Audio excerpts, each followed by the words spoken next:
লা তাকনাতু মির রাহমাতিল্লাহ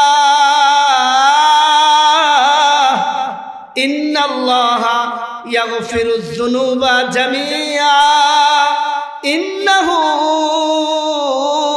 হুয়াল গফুরুর রহিম। বান্দা, তুমি রবের রহমত থেকে নিরাশ হয়ো না। কি পরিমাণ গুনাহ করবা, কত পাহাড় পরিমাণ গুনাহ করবা। গুনাহ করতে করতে যদি 7 আসমান 7 জমিন শেষ করে দাও, তারপরেও আল্লাহ তাআলার একটা রহমতের দিকেও যদি তাকাও আর রবের কাছে খাস দিলে তওবা করতে পারো, আমার মালিক বড় দয়ালু, এত দয়ালু। একবার যদি আল্লাহ তাআলার কাছে খাস দিলে তওবা করতে পারো, তো আল্লাহ তাআলা জিন্দেগীর বড় বড় সকল গুনাহ খাতা ক্ষমা করে দিবেন। এই বিষয়টা যদি আমরা অনুধাবন করতে না পারি, তাহলে আমাদের জিন্দেগীর মধ্যে পরিবর্তন হবে না।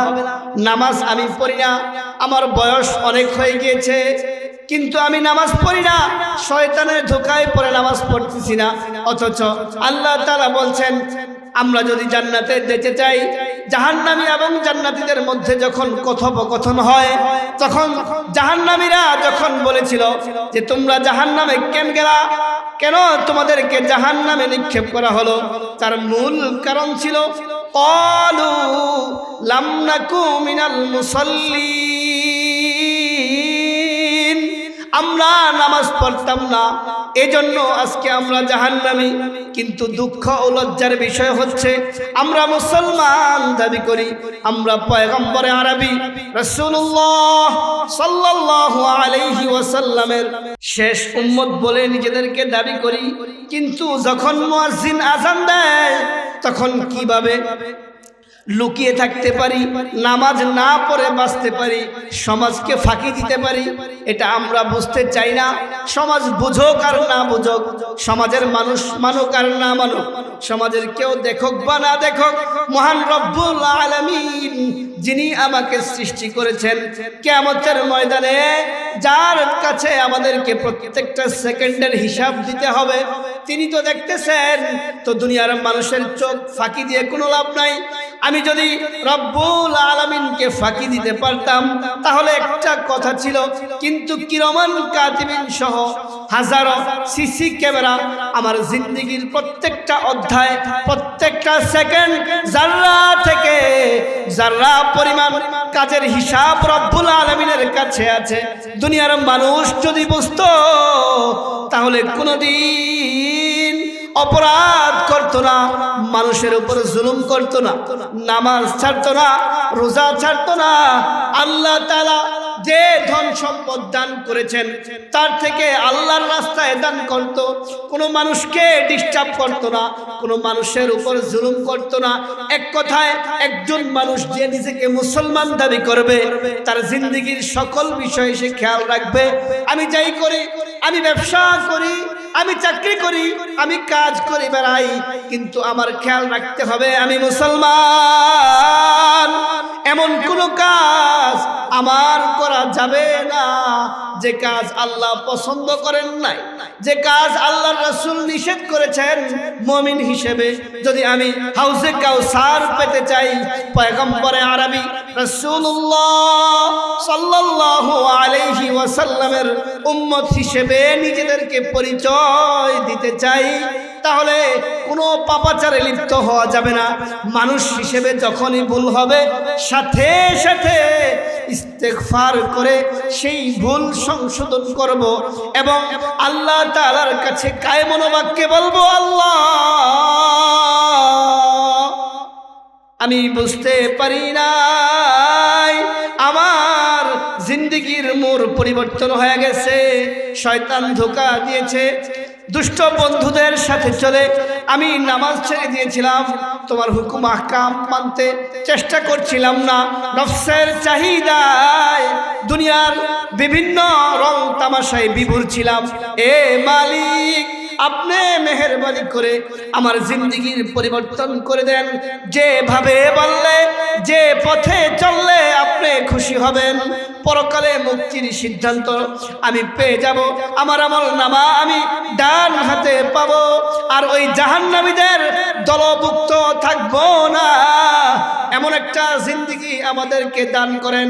একজন মুসলমান সব সময় যতটুকু আমল করবে, আমলের পাশাপাশি রব্বে কাবার কাছে এটাই দোয়া করবে, এটাই মুসলমানের শান।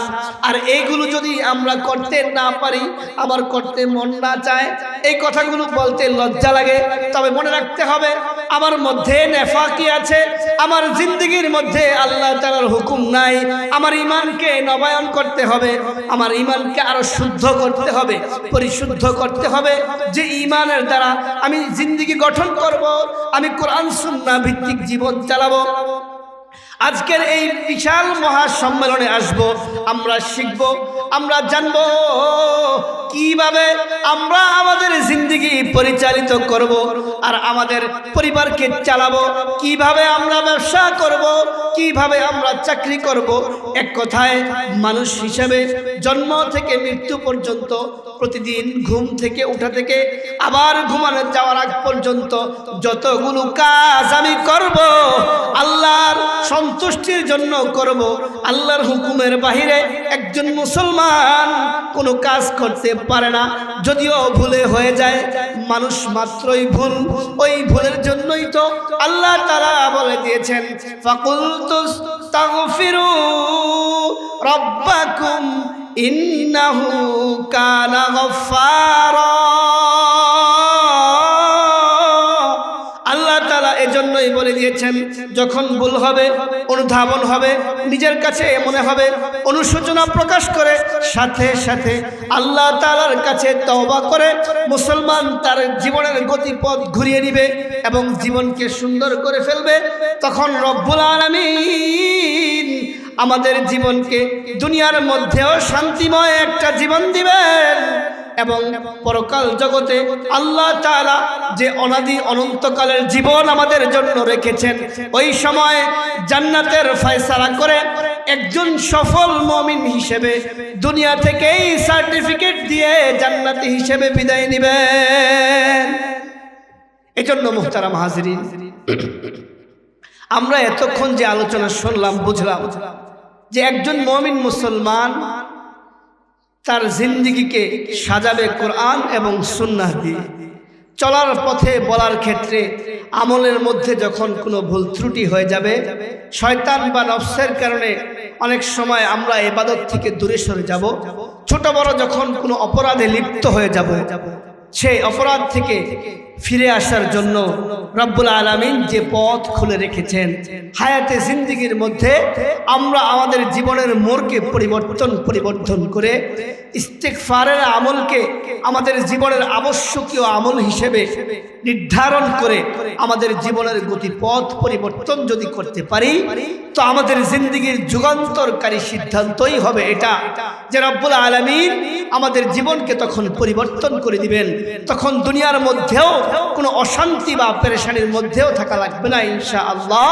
পরকাল জিন্দেগিতে আল্লাহ তাআলা একজন মুমিন হিসেবে, একজন মুসলমান হিসেবে, একজন ঈমানদার হিসেবে, শেষ নবীর উম্মত হিসেবে, পয়গম্বর আরবি রাসূল আকদাস সাল্লাল্লাহু আলাইহি ওয়াসাল্লামের আখিরি জামানার উম্মত হিসেবে আল্লাহ তাআলা আমাদের জন্য দুনিয়াকেও শান্তিময় করে দিবেন এবং পরকাল জগৎকেও জান্নাতের মেহমান হিসেবে কবুল করবেন ইনশাআল্লাহ।